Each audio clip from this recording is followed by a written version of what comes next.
All right, guys, welcome to Tiger Schulmann's Kickboxing Corner. I'm Thad Campbell. This is Craig Alexander, my assistant.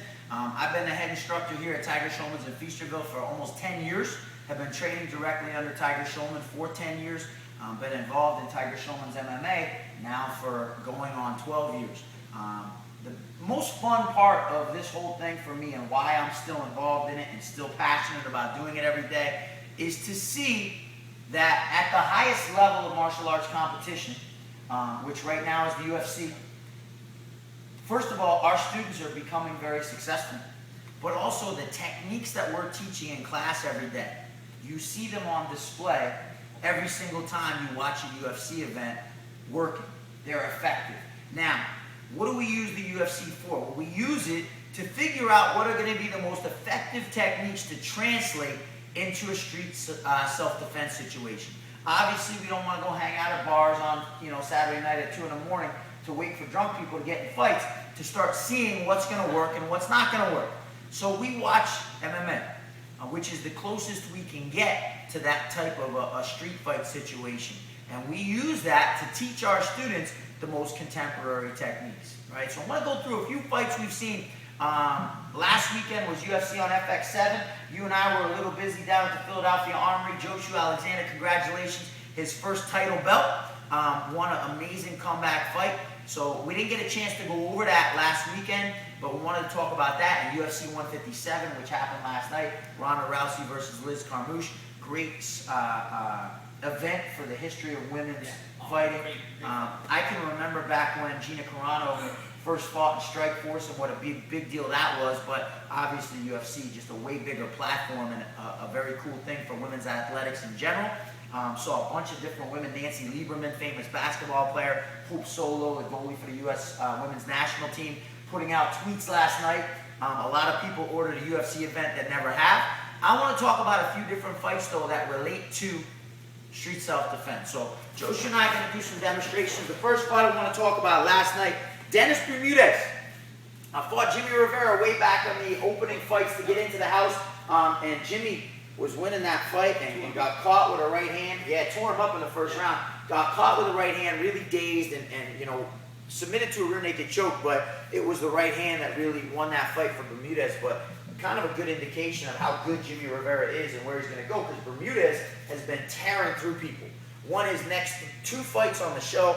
Lost the finals on a fluke armbar, I shouldn't say a fluke, but a fluky. Diego Brandao was getting beat and caught an armbar and beat him, but then Bermudez come back and won 2 or 3 fights after that in the UFC. So very high level. We're looking forward to seeing Jimmy in Bellator here next month, 2 months in April. I want to talk about that Bermudez-Matt Grice fight, though, because Bermudez did something early in the fight. And I've had a chance to see a lot of Keith Trimble, Belmore Kickboxing. His fighters fight a lot in Ring of Combat, where I was the announcer. Very good kickboxing coach. And I know this is something that he'll fix with Dennis Bermudez. But Bermudez wanted to knock out Grice. And he was throwing his big overhand right, where his back foot would move. Throw the overhand right, and his back foot would move. Now, when I'm here, I only have 2 choices. I can either come back to my normal stance, or I can spin away. Now, obviously, if I spin away, I'm giving up my back.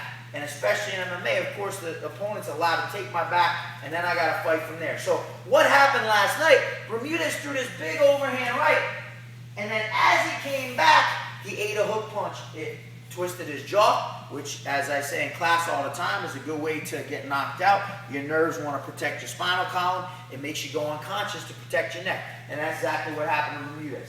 He ragdolled, fell down on the mat, got right back up, which was pretty amazing, and actually came back and won the fight. So congrats to him. But I know as he goes back into his camp, he's going to be talking with his coaches about how to avoid that. And here's how you avoid it. You throw your right hand, very simple rule. Your back foot doesn't move. Your back foot stays on the mat all the time. If you have to move that back foot, don't even worry about hitting the person, because the chances of you hitting them hard if that back foot moves are so slim. But the chances of you getting hit back are very high. So it's not worth the risk versus reward ratio there. Keep that back foot on the ground. Now, we teach a cross punch straight down the middle. I don't even teach my students an overhand right. Again, because risk versus reward. Can an overhand right work? Of course. Anything can work in a fight. but what's the potential? What's the chances that it's going to work versus the chances that it can get you in trouble? And last night in that fight, we saw Dennis Bermudez got clipped on the jaw, got hit, and was able to recover, but not the way you want to do it, especially in a self-defense situation. Next fight I want to talk about, Court McGee versus Josh Neer. Something that I can feel the pain of Josh Neer last night. Josh Neer was doing well. Very veteran, savvy guy, was taking everything Court McGee had to offer until a switch kick right to the liver. McGee took his shin bone right into the side of Neer, and you saw instantly on Neer's face how much pain he was in. Now, I've taken a spinning back kick to the liver. The only time I was ever stopped in a fight, it's devastating. It hurts. Thankfully for Neer, he was able to keep going. And actually didn't even fall down on the switch kick. We saw Cerrone Pettis a couple weeks ago. That switch kick ended the fight. Cerrone fell down, Pettis stepped in with ground and pound, and the ref stopped it very quick. McGee followed and hit a hook to that same spot about 5 seconds later. And that spot made Neer actually turn around and take a knee. And what happened is Neer ended up on the ground, belly away. And McGee was ground and pounding up to the head. Now, if you hit your opponent in the liver, there is a cumulative effect that's exponential. It's a multiple. So if you hit that person 3 times, it's not 3 times as damaging to them. It's way more damaging, 9, 10, 12 times as damaging. So his corner, John Hackleman, coach of Chuck Liddell, for you guys that have been long-time UFC fans, was yelling for a right elbow. He wanted Court McGee to take this elbow right down into that liver because he knew how much trouble Josh Neer was in. Now, McGee's in the middle of a fight. This is an easier thing to talk about than it is to do. McGee went headhunting there. The round ended. Josh Neer was able to recover in between rounds. What would I have wanted you to do in the second round? Hit that body again. I would have wanted you to go after that body again. Now, we didn't hear John Hackleman in between the first and second round, but we did hear him between the second and third round. And he wasn't talking about going after the body. He was talking about conditioning. Court McGee, known for his conditioning, like my protege over here. Determination and conditioning, the 2 greatest things I could ask for if you want to give me a fighter. And Court McGee has him and won the fight. But in a street situation, if you hit somebody with a right hand in the face, I want you to try and hit them with that right hand in the face again, because if you hit the same spot, it's going to hurt exponentially more to that person. If you hit a good right hand to the middle of the body, I'm going to want you to hit that body again with a knee or with a round kick. You can throw a front kick to that body. You can switch up the techniques that you throw, but go after that same spot again. Really make that person overly defend. Now, if I'm going after that liver, and I'm going after it, and I'm hitting everything I got to that liver, he starts to drop his hand, and then I can take the open shot to the head that maybe ends the fight. Court McGee versus Josh Neer, another good fight. McGee wins going away. Josh Neer, man, really, really tough dude. Next fight. UFC on FX7, Dustin Poirier, Cub Swanson, righty-lefty. Okay? I want to talk about this from a self-defense perspective. What's going to give me an advantage in this situation? Lefty's a little awkward. I don't fight lefties all the time. So what I want to try and do is I want to try and eliminate his power, his left side. So I'm going to step to the outside of his front foot. If I can get my left foot outside his right foot, his left hand is now facing air. My right hand, my power side, is right down the middle.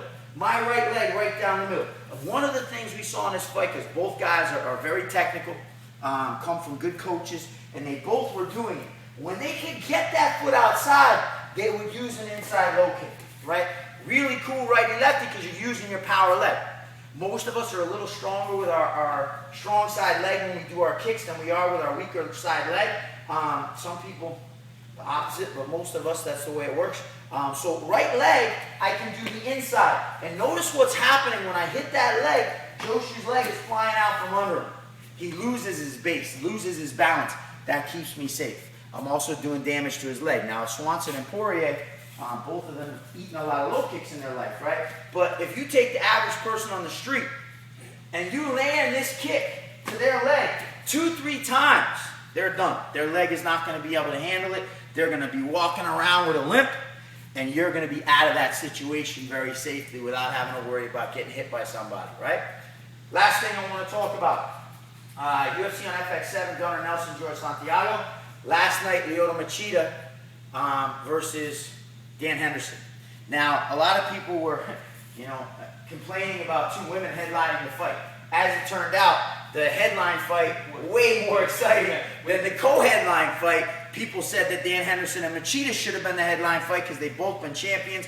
Machida, the champion of the UFC. Dan Henderson held two belts in Pride at the same time. 185 and 205, the weight's slightly different in Japan, but two belts at the same time.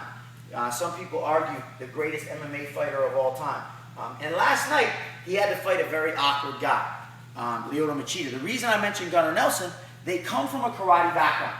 Gunnar Nelson will use a karate style of striking standing up. There's only three guys I can think about. Stephen Thompson, Gunnar Nelson, Lyoto Machida, who use a karate style. Hands down, bouncing around, out farther away, stance a little wider like they're doing horse stance, like it's a Karate Kid movie, and rely on distance, right? Karate evolved because of point fighting where you only had to touch the person one time, so they would stay way away and they would try and leap in and score their shot as quick as they could. Now, Machida used this distance. We're used to sparring from this range where if he punches, he's just out of range. But Machida makes everyone feel a little weird because he's another step back. Now you've got that extra distance to cover, and it's very hard to do. Now what Dan Henderson did for all 15 minutes is he kept coming forward and coming forward and coming forward. Now, you think as you come forward that person's going to try and time it and come in, but that's not even what Machida does. He stays back and he comes back even more and really only waits for the most opportune times to strike. 15 minutes, landed just over 30 strikes the whole fight, right? So 2 every minute, 1 every 30 seconds he was landing. That, as a viewer, is a little boring. Technically, as a martial arts instructor, I can appreciate it. Why am I talking about it for you guys? We don't teach karate, we teach MMA. We could very well be teaching karate. Tiger Schulmann's a 10th degree black belt, the highest rank you can have in Kyokushin karate. And in 1993, when the UFC started, was owner and head instructor of the most successful martial arts schools in the world, teaching Kyokushin karate. So why did he change his whole curriculum to teach mixed martial arts? Because he realized that to take the average student and to teach them karate, for them to translate that into a street self-defense situation, it was going to take a long time. And it was going to rely on what Lyoto Machida has, which very few people in the world have. Unbelievable physical ability, hand-eye coordination. Started training at 3 years old. His dad is an instructor, a master of Shotokan karate. It helps when your dad starts you at 3 years old. Not everyone's going to have that. I started Tiger Schulmann's at 28 years old. Yet I became a professional kickboxer. And all around knowledge of MMA and able to be an instructor. My assistant, my protege, 10-3 in amateur MMA with a 4-fight unbeaten streak now. 6-fight altogether with boxing and kickboxing. He's throwing a little extra outside, right? But finished 3 of his last 4 MMA fights. So we know MMA. Why is that important? Because if you give me someone brand new who doesn't know anything about fighting, I don't want it to take 3, 4, 5 years for them to be able to win a street fight. I want it to take 6 months to a year. You give me 1 year, and I can teach you the principles of kickboxing and grappling to get yourself out of any situation that you might find yourself in. Lyoto Machida, Gunnar Nelson, they both won their fights using a karate style. Why not do that? Because they're one out of how many millions of people that do karate that have made it to that level. Now, take MMA, or the basis of MMA, kickboxing, wrestling, grappling, and show me people from those backgrounds who made it to the highest level. And the percentages are much higher. Now, Tiger Schulmann's, we have a very simple philosophy. We're going to learn kickboxing, and we're going to learn grappling on the ground. A little bit of wrestling, but not so much. Because if you know how to kickbox standing up, and you know how to grapple on the ground, you don't need to worry about where that fight finds yourself, right? We teach those two sides of it expertly. Those of you that were watching closely last night, Tiger Schulmann students saw Sensei Uriah Hall sitting cage side. They're promoting him heavily. He's on the Ultimate Fighter this season. Won his first fight by a spinning heel kick, right? A little karate still left over. But Sensei Hall fights with a Muay Thai style, with a stand-up kickboxing style, and then grappled very well in that fight as well. So we want to teach a mixed martial art. Sensei Hall started Tiger Schulmann at 14 years old, 14 years ago, learning MMA from his very first class. Kickboxing standing up, grappling on the ground. That's it for this week's edition of Kickboxing Corner. From Tiger Schulmann, I'm Thad Campbell. This is my assistant, Craig Alexander. We'll see you again after the next UFC event.